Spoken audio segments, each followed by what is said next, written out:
This is Partners in Crime with Adam Croft and Robert Daws.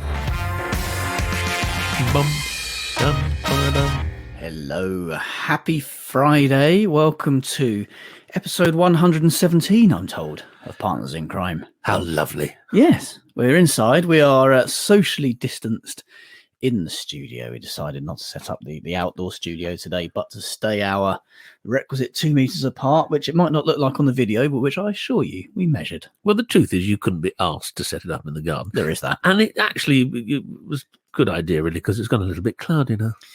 Yeah. It would be. I'm sorry to mention the cloud, but we don't like to start an episode of Partners in Crime without mentioning the weather. No, but the weather has been lovely. It was a scorcher this morning. I went for my morning walk. Yes, morning constitutional. Yes, got very, very warm this morning walking around. That's interesting little thing, actually. I stopped in the woods for a rest. Yes, that's. And I've heard it called some things before, but that's the first time I've heard it called that. I sat on a fallen tree, and a lady walks in with her dogs, and she went, "Oh, hello." I said, "Oh, hello." She goes, "Are you okay?" I said, "Oh, yes. I'm just having a little rest. I'm not as fit and in shape as I used to be." She said, "Oh, you look very fit. Are you a tennis player?" I said, "No, I'm not. I'm just not." And she said, "Oh, you've got very tanned legs," and walked off. Well, that's a great pickup line. I know.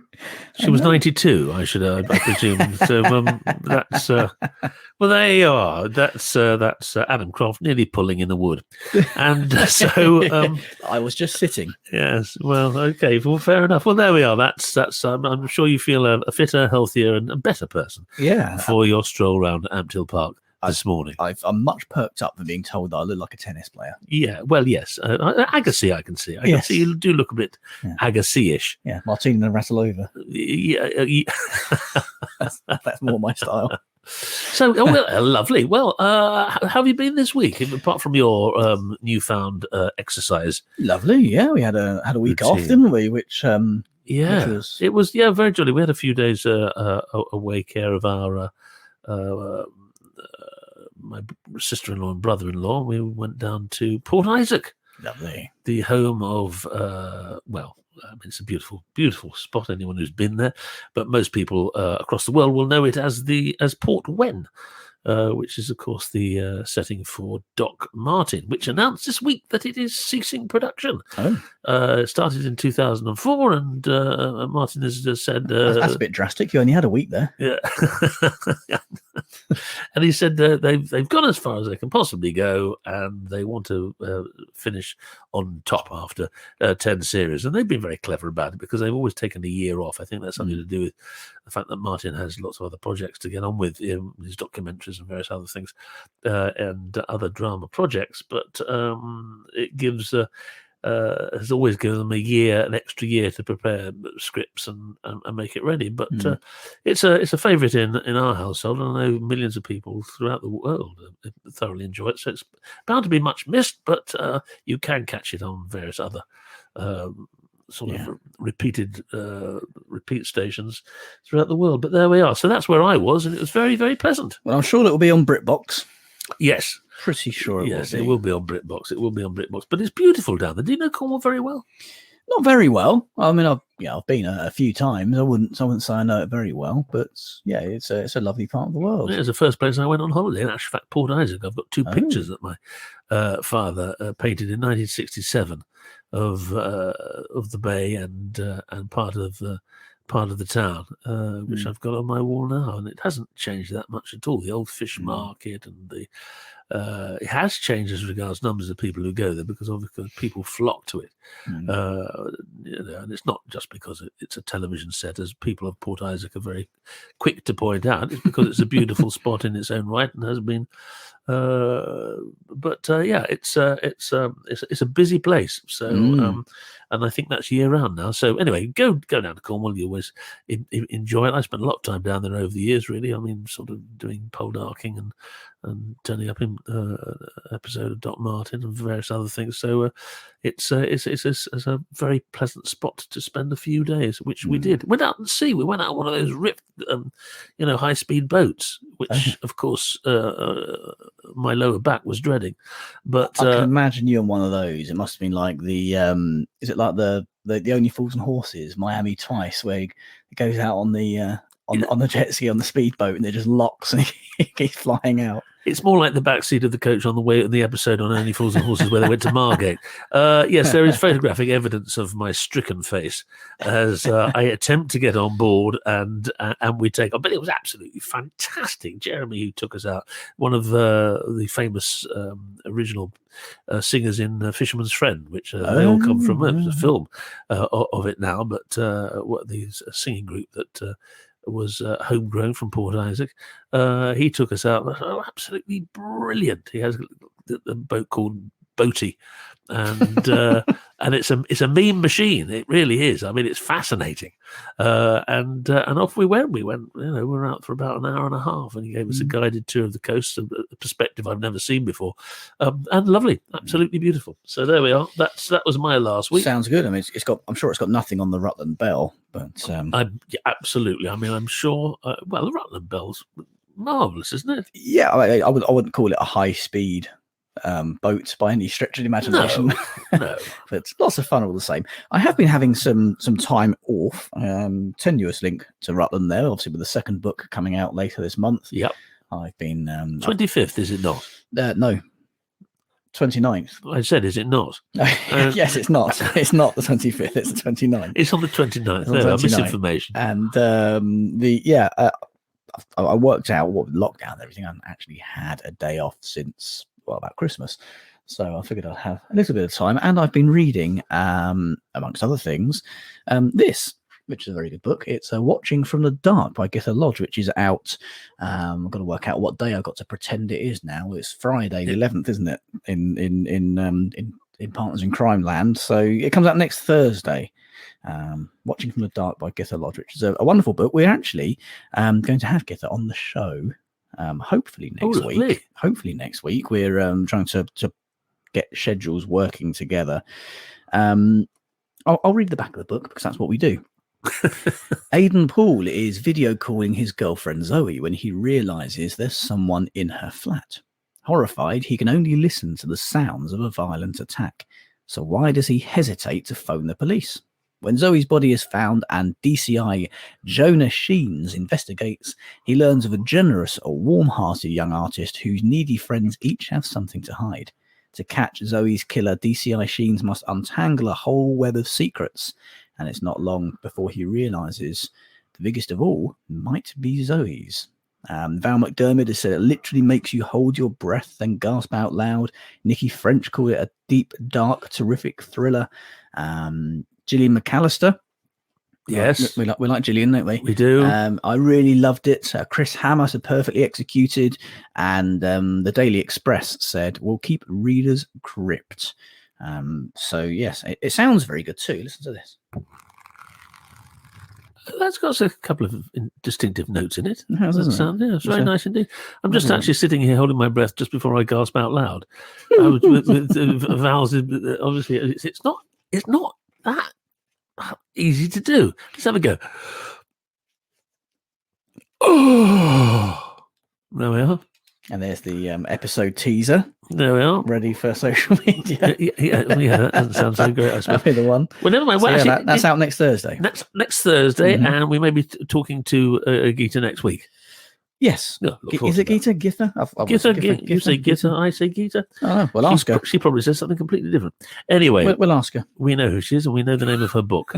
Gytha. There you go. Write it and let me know. Correct me, please. Well, actually, it's interesting because that's obviously being available for pre-order if it's not out till next week. As indeed, your book is available for pre-order now, which is great. Now, the world of pre-orders is something that has quite new to me, I have to say. But I've started pre-ordering books when they come up, and I've gone, oh, I fancy the look of that. And the joy of it is you pre-order a book and you forget about it. Yes, it turns up 3 months later. All of a sudden, 3 months later, there it is, and you go, oh, what a little treat. Well, here's one that if you pre-order now, you're not going to get till Thursday, December the 24th.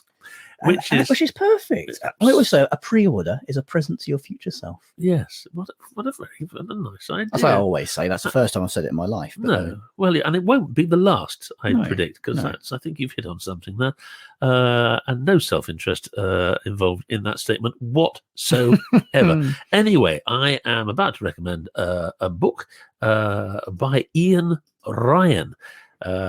It's an extraordinary new book called The Spiral, a favourite title of mine. Regular listeners to Partners in Crime will know that it's my favourite television and crime series, whose last series is showing in France this week. I think it comes out September the 7th. And I don't know when it's going to be available over here, probably just after Christmas, but it is the last one that they are doing, talking about a long-running series coming to an end. So there we are. Now, this is a novel called Spiral by Iain Ryan. Enter the spiral, find the truth. The utterly original and brilliantly compelling new thriller by twice Ned Kelly Award shortlisted author Iain Ryan. Emma Bridges' life is far from perfect, but entirely ordinary. So when she is shot twice in a targeted attack by a colleague, her quiet existence is shattered in an instant. With her would-be murderer dead, no one can give Emma the answers she needs to move on with from her trauma. Why her? Why now? So begins Emma's quest for the truth and a dangerous spiralling journey into the heart of darkness, with all the inventiveness of the 7 Deaths of Evelyn Hardcastle, Mr. Turton's marvellous book, which is a big favourite of ours, and the raw brutality of Mulholland Drive. The Spiral is a unique crime thriller with killer twists and 2020's most jaw-dropping ending. Well, it's just getting in before the end of 2020. If it's not out till December the 24th. And Alice O'Keefe, the marvellous Alice O'Keefe of bestseller, has recommended it in the bookseller this week as her special pick. She says Zafra, which is the publishing house, is very excited about this neo-noir crime thriller. Part mystery, part revenge story. This blends elements of noir, detective fiction, and choose your own adventure. So that's Alice O'Keefe, which is in the bookseller this week. So I'm going to put that on pre-order, and come Christmas Day, I'll go, what's this that's just arrived? And I will open it. I'll go, oh, how splendid. A Christmas present to yourself. And I'll remember our happy days doing this particular podcast and recommending it. Yes. Over to you. You're there Christmas Eve, all cuddled up in the cold, opening your present, thinking, oh, yes, thank you, past Bob. I remember sitting there in early September in my shorts. Oh, pre-orders of podcast pasts. That could be a spin-off show, couldn't it? Could be. That's an idea, couldn't we? Yeah, we could just set up a okay, never mind. Anyway, if you like the sound of that book, or Watching from the Dark by Gytha something Lodge, then we recommend you head over to Kobo, who gratefully sponsor this podcast. Head over to kobo.com, enter the promo code CRIME at the checkout, and they'll give you 90% off of your first purchase with them. And if you're an existing Kobo customer, you can use the promo code PARTNERS for 40% off of selected books forever. And they've got wonderful devices, Kobo. They really have. You don't need them. You can use a phone, tablet, free app on all of those. Very handy, I've always thought. Yes, and it's quite interesting because you said Kobo, who gratefully sponsors Partners in Crime. I thought I'd pick you up on that, because in fact, are they very grateful to sponsor us? Are we grateful that they sponsor us? I realised as I'd said that, I'd completely butchered it and got it the wrong way around. I'm sure they're immensely grateful. I mean, they've come back 3 years in a row. No one else has ever sponsored the podcast. Yes. So. Which was the moment we lost our sponsorship. So there we go. Yeah, we're happy with everything you do, all of the mistakes and all of this and all the missed weeks. No problem with that. But just to let you know, we're not grateful. We'd like to correct that. You're talking about future books and ones that were to come out, and there are lots of books to come from Angela Marsons, who friend of Partners in Crime. She's on episode 14, which, would you believe, was in April 2018, 2.5 years ago. Angela was on the show. No. Yeah, I know. Yeah, 2.5 years ago. She's just signed a new deal with Bookouture, who she's been with since the start. Yes. Have you seen this news? I haven't. I'm just remembering Angela. She's got the parrot, hasn't she? She's got the parrot, yes. That's it. Angela Marsons' parrot. Angela with the parrot Marsons. Which is a great title for a book. Yeah. Yeah. Sorry, continue. Guess how many books she's just signed a new deal with Bookouture? With Bookouture? 3. 12. She's just signed a 12-book deal. All Detective Kim Stone books, and why not? They're doing very well indeed. It was a series that began with Silent Scream in 2014, and the 13th in the series will be published in November. So yeah, in 6 years, she's written 13 of these books. Wow. She's got another 12 to come. The series has sold more than 4 million copies worldwide and has been translated into 28 languages. That is quite an achievement, isn't it? Yes. Yeah. My goodness me. Yes. Well done, Angela. That's absolutely. Who's the pretty boy then? Who's the pretty boy? That is not an impersonation of Angela Marsons' parrot, who I'm sure would be absolutely appalled, as indeed Angela is, at my parrot. I do hope you're not listening, Angela. No, it's all right. This parrot. Listen every other week, please. Is no more. Sorry, we won't leave together. Talking of wonderful achievements. Yes, I've had 2 coffees. I'm not myself.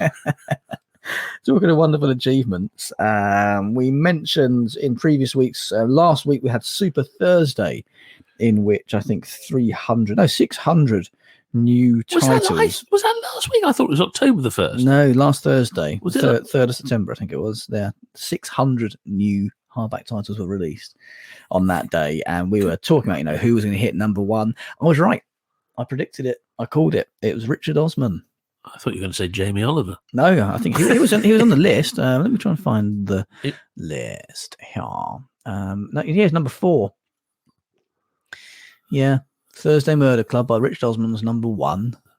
Chris Ramsey and Rosie Ramsey with Something Married Annoyed were second. Anton Deck's autobiography only came in at 3rd. Imagine any other time if they'd released Anton Deck released an autobiography, would have gone straight to the top. And one of the best crime novels of the year. Even Margaret Atwood's down to number 6. Good grief. I know. Shame.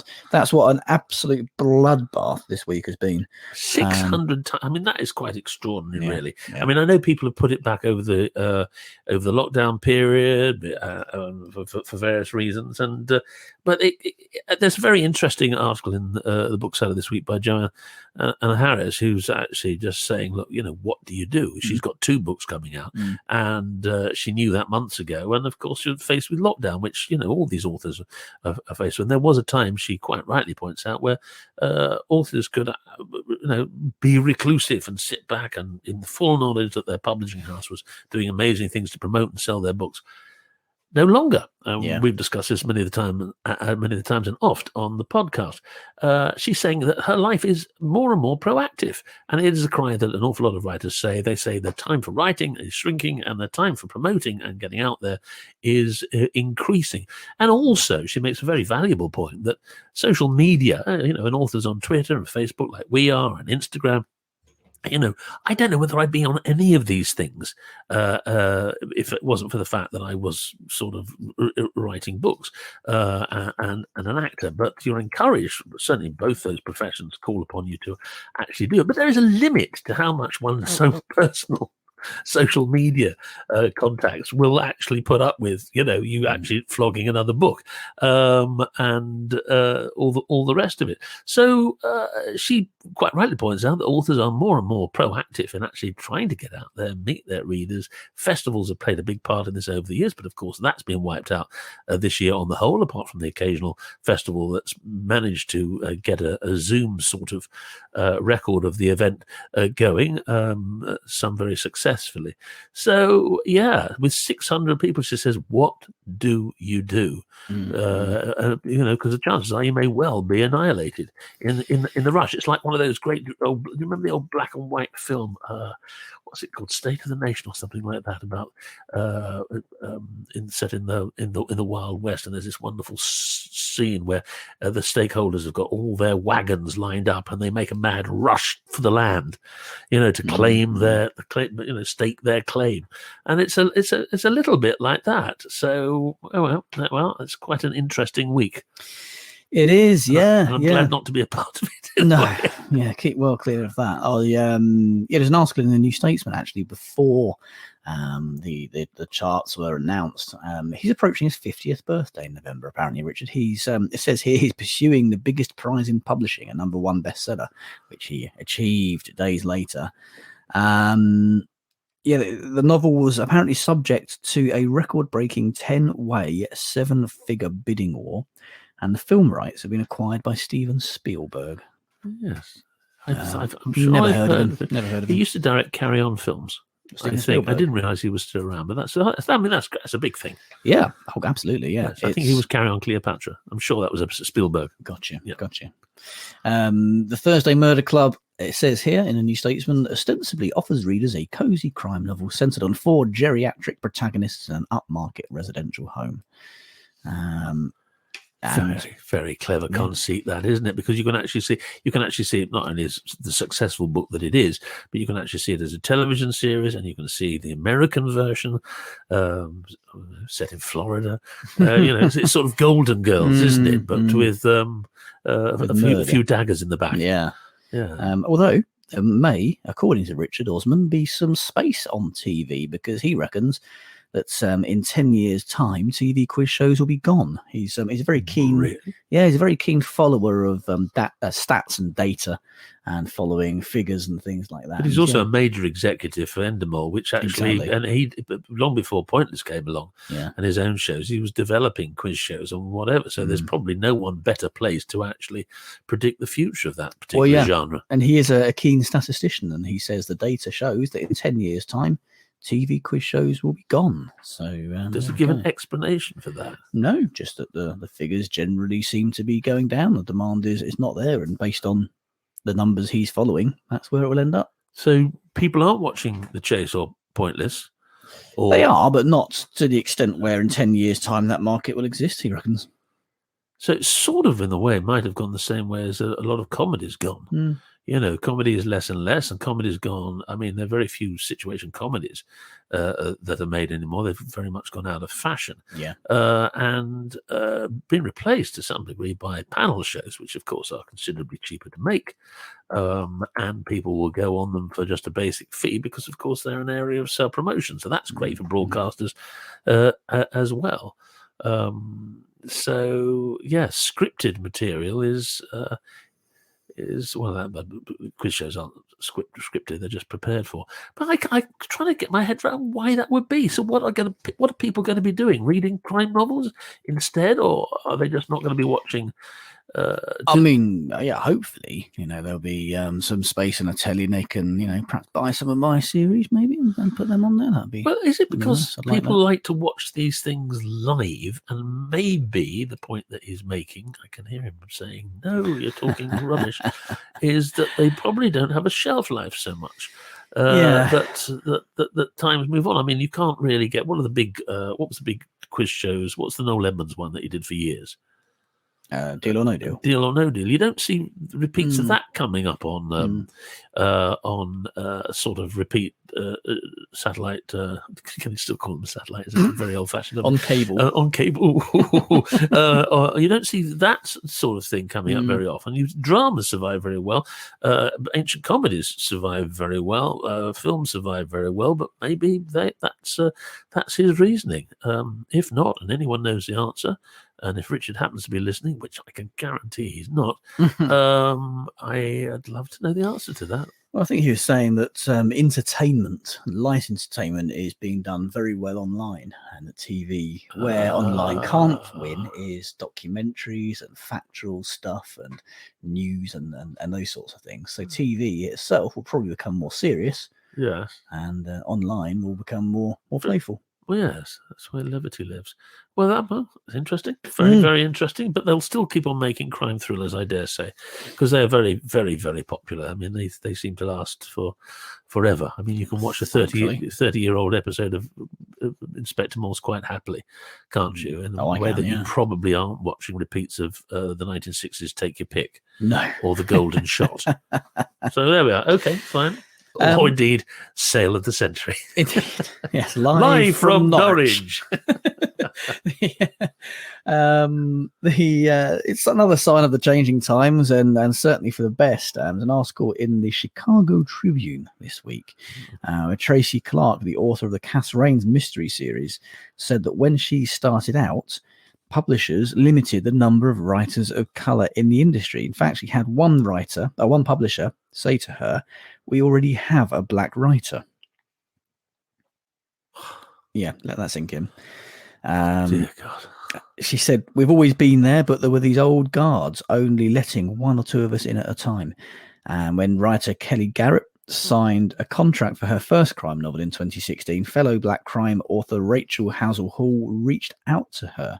She said, "It's like seeing a unicorn, because that's how rare it is to see a black crime writer, but especially a black woman." Yeah, it's phenomenal. She says, "If you want to be traditionally published, someone else has to decide your book is worthy."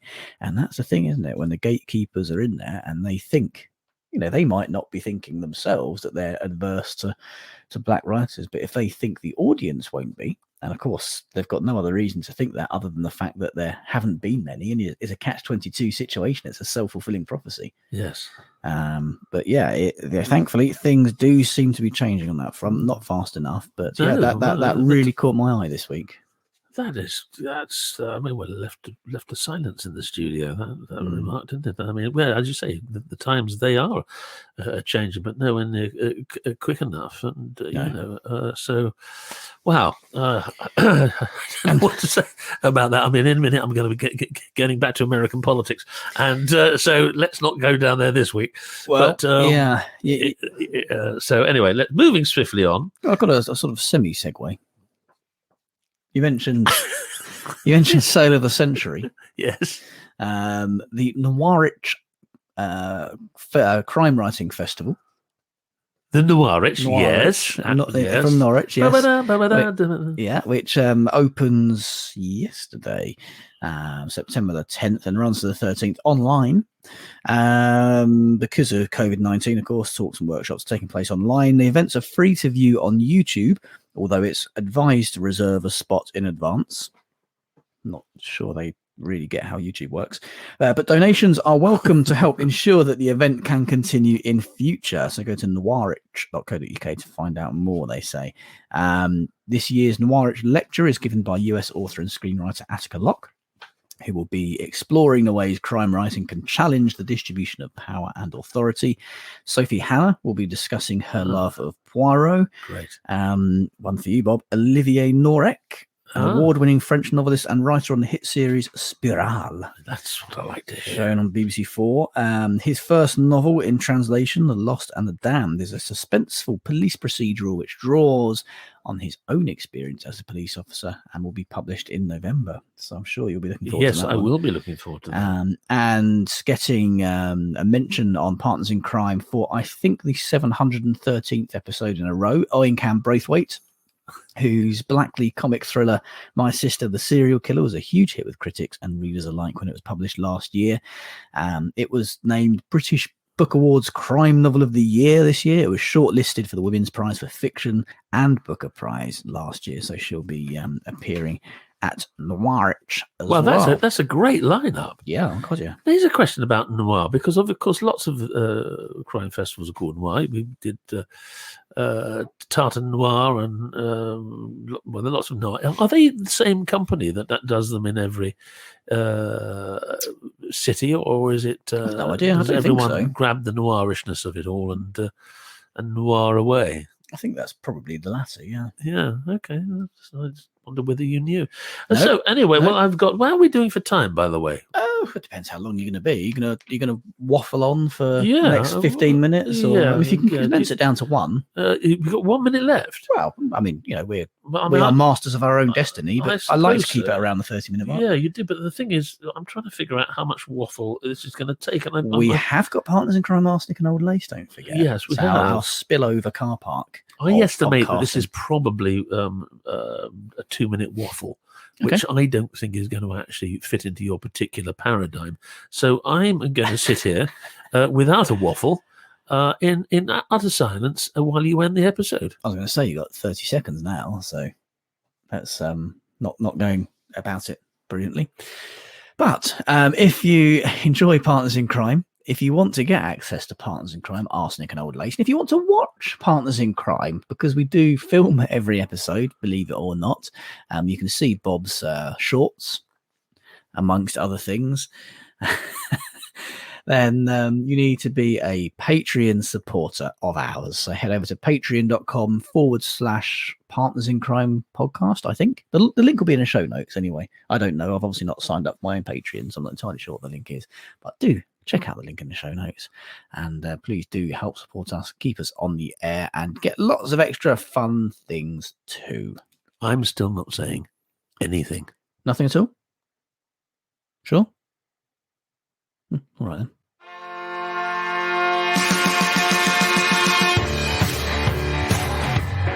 Partners in Crime was presented by Adam Croft and Robert Daws and produced by Adam Croft. The theme tune was by the Caesareans. The Partners in Crime logo and imagery were designed by Stuart Beisch. Partners in Crime is sponsored by Kobo, your favourite local bookshop, perfected.